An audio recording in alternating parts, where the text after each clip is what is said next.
कितने लोग हैं जिनको कभी ना कभी पैसे की तंगी पड़ जाती है?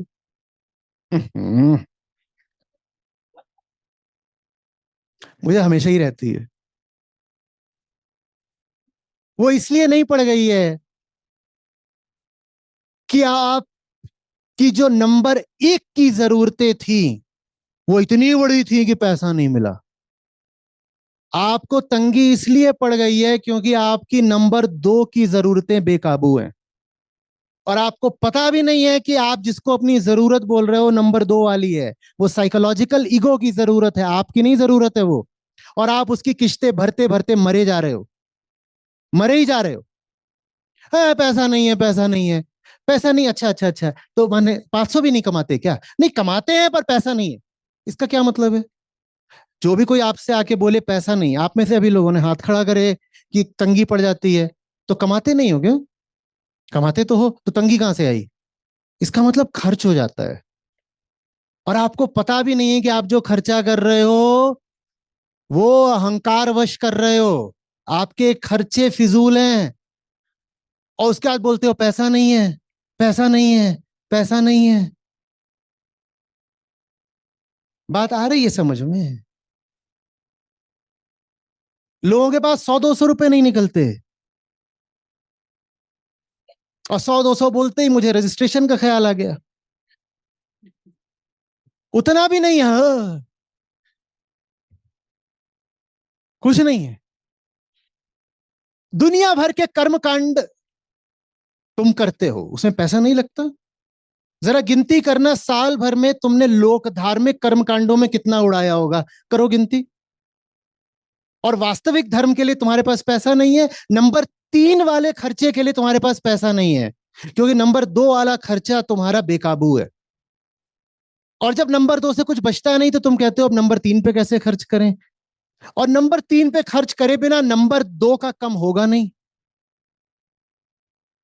जो कहते हैं पैसा नहीं है, मैं उनसे पूछ रहा हूं, हर तरह की फिजूल खर्ची तुम करते हो कि नहीं करते हो?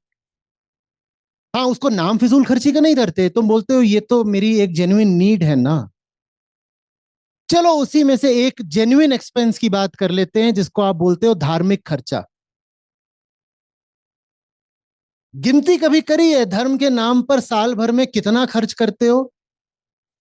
फालतू बैठा करके फलानी कथा, फलानी पूजा, फलाना हवन कर रहे हो जिसका अर्थ भी तुम्हें कुछ पता नहीं, पता है? और जितनी बार वो करते हो 10-20 हजार उड़ता है कि नहीं उड़ता है?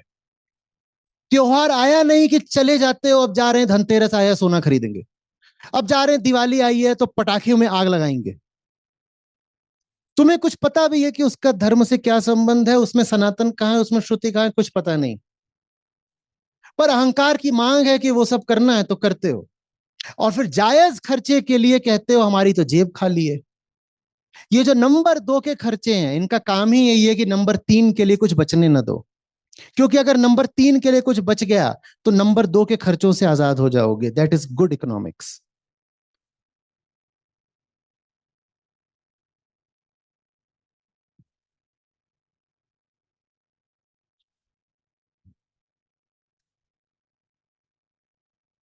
आ रही है बात समझ में कुछ? जो आपसे ब्रांडेड माल के ऊंचे दाम वसूल रहा है उसको पता है कि वो आपसे किस बात के पैसे ले रहा है।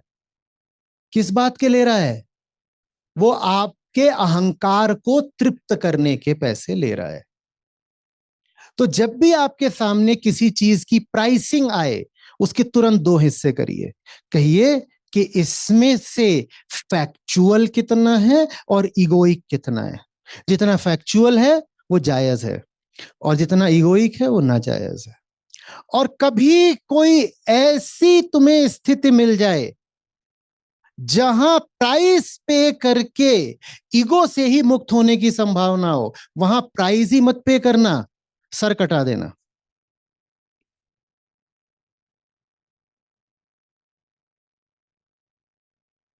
अब इतने इशारे कर दिए, रजिस्ट्रेशन तो करा लो।